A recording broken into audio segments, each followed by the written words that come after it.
Remember, at the end of the day, you just have to get a self-taped audition out of your home that looks good, where we have good exposure, a clear image, good audio, and great acting. And what I want to help you with is everything about the lighting and the quality of your tape, not necessarily the quality of your acting. If you want to learn more about acting, you want to get better at that, obviously, come take a class with me at mightytripod.com. Hey y'all, David Hogan, Mighty Tripod Acting Studio. This is the iPhone feed. You see how it's doing all kinds of crazy stuff with the lighting, exposure changes. This is the Canon R6. Audio is going through this mic that you can see into that camera. So the audio experience is going to sound a little upgraded because audio recorded on your iPhone or your smartphone or whatever, it's probably not going to sound quite this good. And obviously if I'm facing this way versus that way, you're going to hear audio differences because my mic is right there, facing here. And now look at that ring-a-ding. You can hear a telephone ringing in my neighbor's place. Reminder to try to record your self-tape in a quiet environment. And this is a video all about self-taping. Self-taping tips for actors who are at home during this pandemic and crushing their self-tape. So the first thing we're going to do with this image here that's just being crazy is that we're going to do AEAF lock, touch my face, whoop, with my finger, just like that, and just lock it so the exposure stops dancing around. Cool? So the first thing I'm going to talk about is all about the color blue as a backdrop. It's a great color. It's got a nice pop. We got two lights going on right now. Two softboxes. Information about those softboxes are below. And I'm also going to tell you right now that this is another video in a series all about self-taping that I have made here on the Mighty Tripod Acting Studio YouTube channel. The other ones that might interest you are all about doing vertical slates in portrait mode. That is a possible thing you can do because a lot of times when we are making our self-taped auditions from home and they want a full body slate, that's very tricky with the camera in landscape or horizontal position. So you can flip it, film your slate vertically. I have a video on this channel all about that, so do watch it. This video is really all about lighting for self-taping. I'll talk a little bit about the color blue and problems with blue. We'll look at different backdrops, but hang in there. This is going to be a longish video, although I'll try to keep it moving. You know, everybody's time is very valuable. We're very rushed. But this is full of information. It's jam-packed for you, and I want to show you some different lighting options. Right now we have two softboxes. I'm going to show you basically, here's the distance I'm working with. So there, I can touch the backdrop. I can almost touch my smartphone. The softboxes are pretty much on the same plane or the same axis as the phone, so they're right next to it. And this gives me a little bit of play because in a self-taped audition, if I needed to use space or use any physical life, if I wanted to start a self-tape back here and then approach the camera for some reason, I have a little bit of space to play with and I can change my frame size as I come in. Now, I don't want to get too advanced with my tips about self-taping and how you can make things more dynamic by crowding the frame. That's for a different lecture. Right now, we're only talking about light and backdrops for the most part. So, right now, as I mentioned, the softboxes are there. So the light, the exposure looks pretty good for my face when I'm up here, but the backdrop is kind of dark, right? So what is the option? I can bring everything this way. I'm going to do that right now. So now I have brought the lights closer to the backdrop and the recording device, which is a smartphone. I reinitiated AEAF lock, which locks the exposure. And now things are looking a little bit dim here, but I can, with a finger, lift up, touch the screen, go up, and it will increase the exposure a bit, increase the brightness. So one thing that I always have trouble doing, and again, this is the front-facing camera so I can see what I'm doing. I do not recommend filming with the front-facing camera because the video quality is usually, it's not quite as good. And I'm not going to get into HD settings, 720 versus 1080, using handbrake to compress, all that kind of stuff. We're not going to cover that. It's just a lot to cram in here, but those are all things you should be thinking about. Oh, David talked about resolution. He mentioned something called handbrake. What does that mean? What is compression? Yada, yada, yada. There's a lot of information out there about self-taping, and learning how to compress files is something that you may need to learn how to do at some point. I'll make a video about it at some time. But now with lights a bit closer to, now you can see obviously here I'm closer to the backdrop. I've brought everything towards me. So now the light that is illuminating my face, the exposure looks good, meaning I'm not overblown. But now there's more light on the backdrop, which makes that a bit brighter, because we don't want really dark backgrounds, especially if you have dark hair, dark. It's kind of blending, it's not good. As you're playing in your space, distance, always fiddling with distance. How close am I to the camera? How close are the lights to me? How close am I to the backdrop? Etc., etc. See those shadows? We're also seeing the shadows change depending on how far away I am from the backdrop. Again, a little bit of shadowing on your background is not the end of the world. You just don't want any shadows on your face. We want to be able to see you, hear you, and watch your amazing acting. Now, while I'm here, what I'm going to do without changing a darn thing at all, I'm going to show you what it looks like, because a lot of times with the blue background, and I can't quite tell if this is happening now, a lot of times when you're filming against the color blue, there you will get, at least with a smartphone or a device that is set to automatic white balance. If your camera is set on AWB or automatic white balance, sometimes a lot of blue will create kind of a yellow. It'll throw a lot of yellow into the image because it sees all that blue and it goes, whoa, whoa, whoa. I gotta throw in some yellow to balance things out. And really it's just because it's complicated. But if your skin tone appears yellow when you're filming against blue, that can be a problem. I also have a video on this channel all about potential adjustments or fixes, so do watch that video. But the first thing we're going to do is we're just going to change this color and see if the skin tone changes. So I'm going to unlock AEAF lock, okay? And even right there I feel like skin tone is kind of changing. AWB, auto white balance, is trying to figure out the correct balance for color. Here we go. All right, so now we have a white backdrop behind me, and it's not super duper bright white, because to get it like really, really white, I need more exposure, more light on there. But it looks good. A big, bright white background, in my opinion, is actually kind of distracting. It really draws my focus to the background instead of the subject.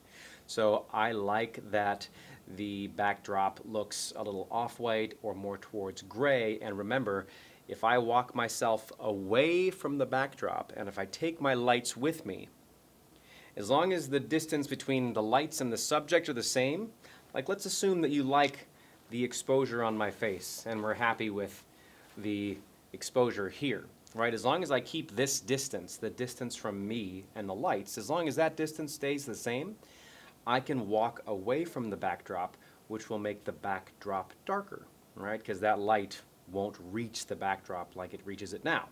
Cool? So when we watch this back, or while you're watching this live, you'll definitely get to see, was there an auto white balance problem? Basically, did my skin tone look a little yellow with the blue, and how is it looking now? Cool. Just as a reminder, backdrop color options that are typically great: white, blue, gray. The gray that I have in the studio here is actually a little bit on the dark side. It doesn't look dark because the lights are on it, but right now my camera is also trying to figure out how to expose the image correctly. It sees the dark color back there, so it's really trying to tweak exposure, which now, in my opinion, is making my face a little too bright. So I am able to tweak that or adjust that by using AEAF lock. Remember, touch the screen where my face is, locks it, and then I just drag my finger down. Oops, that unlocked it. Sorry about that. Touch the face, lock it, and then just drag my finger down just a little bit. And now the brightness on my face looks a bit more appropriate. Again, since I did mention that this color gray is a bit too dark in my opinion, I'm replacing that, by the way. Too much information for you, I'm sure. But this color is a bit dark when it comes to gray. And especially if you have dark hair, you're not going to get a lot of separation between your hair color and the darkness behind you. So a light gray is something that we advise when you're thinking about backdrops. Okay, so as I mentioned, this is all about lighting. So the next thing I'm going to do here is I'm going to show you, in my last video about lighting, we were working with a LED ring light. And this time we are going to be working with an LED panel, which, like the ring light, it has an intensity dial. It's only one color, it's daylight balanced, which these softboxes are as well. So all the colors should be playing nicely together, but it's just a different way to light your scenes. And the first thing I'm going to do is I'm going to see what it looks like if I try to light this self-taping area using only one light. Actually, before I move too far ahead, I'm actually just going to play with separating. I'm going to move these lights away a little bit just to see what adding a bit of distance does for our backdrop and for the exposure on my face. AEAF lock is still on. Okay, so I've moved my lights a little bit and things look a little bit different. I'm now blocking that other camera completely with the other light, but it's still recording my audio, so hopefully that sounds halfway decent. But now, by just changing the position of the lights, I've created a new kind of image. There seems to be more light on the background. I do have AEAF lock initiated, and the reason why I wanted to just move things around a bit is just to show you that once you start moving lights into different positions, you get a different looking image. So please, please, please explore, experiment, and see what works best in your space. All right, these lights are going to go off next, and I'm going to bring up one LED panel, and we're going to see what that looks like. Okay, so one LED light. You can see in this frame where the LED is. It's just behind the smartphone, raised up above eye level. And that's why you can tell that the light is above my eye level, above my head, because the shadow is behind me. And here we can see right away that one issue with LED panels is we only have one light now, right? So I don't have a light on this side. So you get shadow here, shadow there. The light is, as I mentioned, it's dimmable. We can play with it that way. I am going to initiate AEAF lock again by just touching the screen. Okay, and then if I want to make things brighter, make things a little bit more dim, kind of dial it in how I want it. The other thing I want to point out is that this room that I'm working in, the room that I'm in, is dark. You can tell, you can see in this frame, I don't have really many other lights on. There's some lights that are way off in the periphery, but they're not really adding anything to this scene. And I know a lot of times in your home, oh my God, I touched my hair, bad idea. A lot of times in your home, you're going to be working with lights plus daylight coming through windows, LED lights, softboxes combined with room light. So the first thing I'd like to show you right now is, because with just this one LED light, although it is doing a pretty good job of illuminating my face, I think the exposure here looks pretty good. Because it's not diffused very well, and I'll bring in some diffusion in just a moment. I'm going to do that actually before I even turn on overheads to show you what combining lights does. Because this light is not diffused very well, it's not softened, we do get hard shadows. And the light's just a little bit harder. So that's a lighting term. It just means the shadows are going to be more pronounced when you have hard light versus diffused light. But there's a way to add diffusion to an LED panel, and it's pretty easy. Stand by. Hey, I'm back. So AEAF lock is still initiated. This is diffusion, and you can get diffusion of different strength or different opacity to make it either more effective or less effective to block light, diffuse light.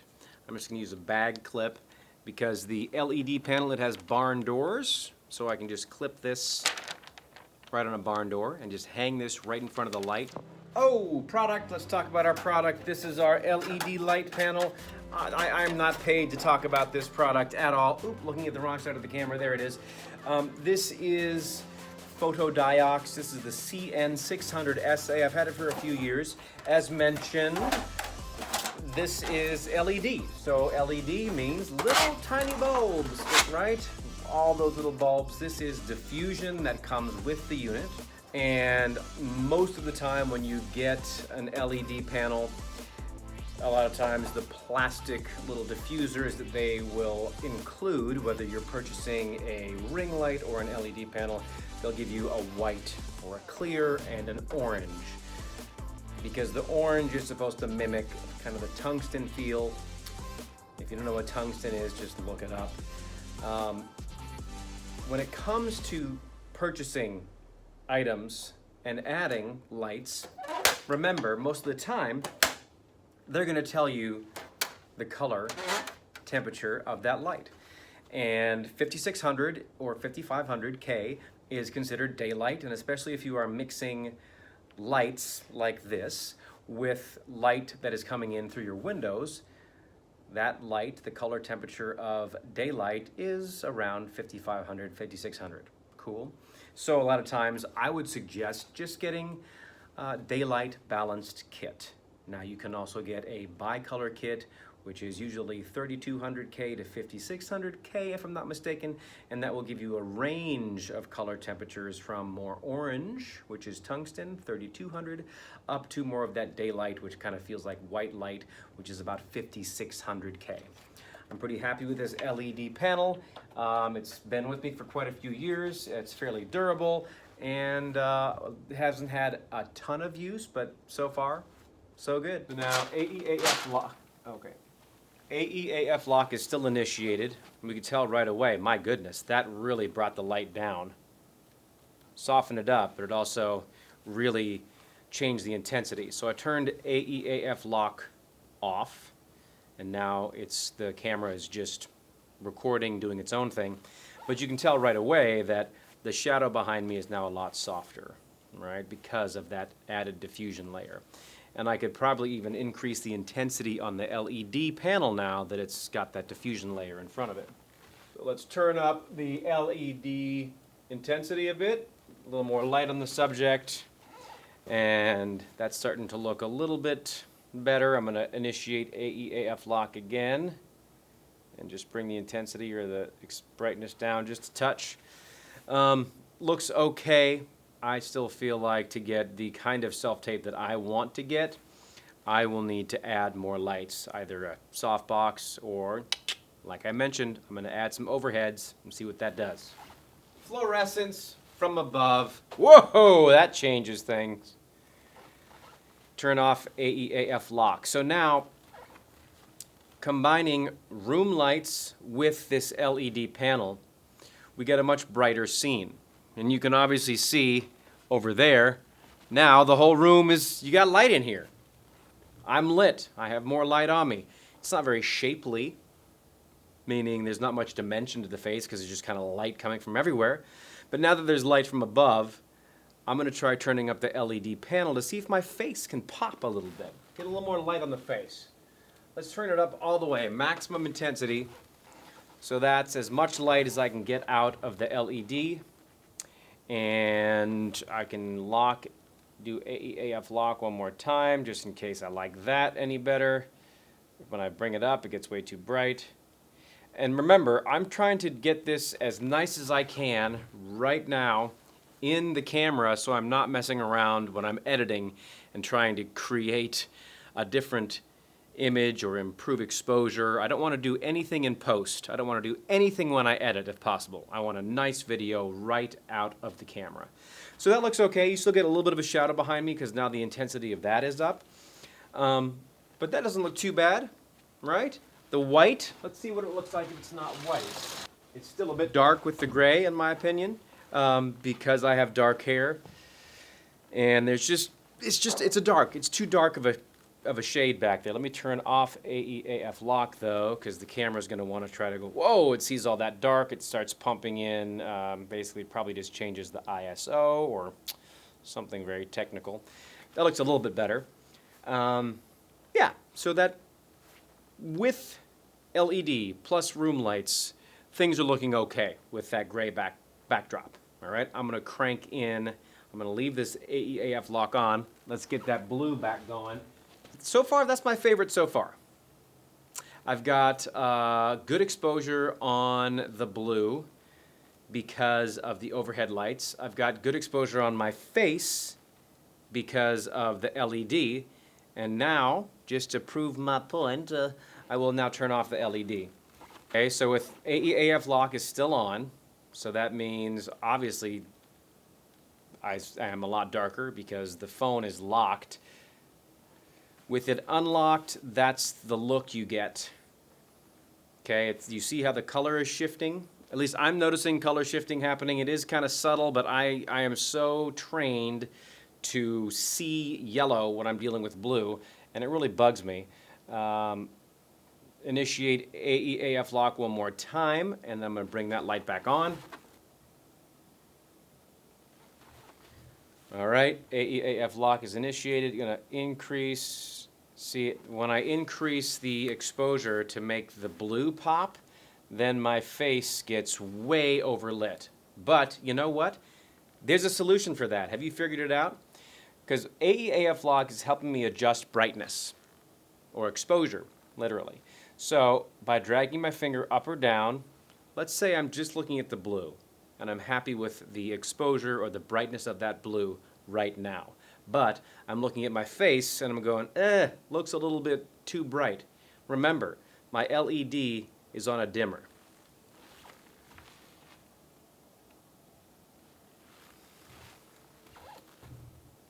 Looks a little more flesh toned, a little more human, a little too dark now. Okay, that's starting to look a little better. Coming back here. No matter where I go, the exposure doesn't change. If the AEAF lock is not on, when I move back here, it would be changing exposure. But since it is locked, it just stays put. Okay, that feels about okay. The color issue, there's a solution. I talk about it in a different video. And, of course, you can always get a manual camera app. So you're not using the camera app that came installed with your device. You're using a manual app where you can set the color temperature manually. And in this scenario, it's tough because we have mixed light. The color temperature of these fluorescent lights is not the same as the color temperature of this LED panel, so that's where it gets a bit tricky. Google it. The internet's your friend. And again, things are they're looking a bit yellow again on my face. So, last test. Whew, this is a long video. I try to keep it short, but then I ramble. The last test will be using the LED panel with two softboxes. The softboxes will be used primarily to light the backdrop. The LED will be used to light me. See you in a second. Okay, last but not least, here is the setup with one LED panel there, and these two softboxes are basically lighting up the backdrop, but a little bit of that light is spilling on me, as you can see. There it is on my cheek.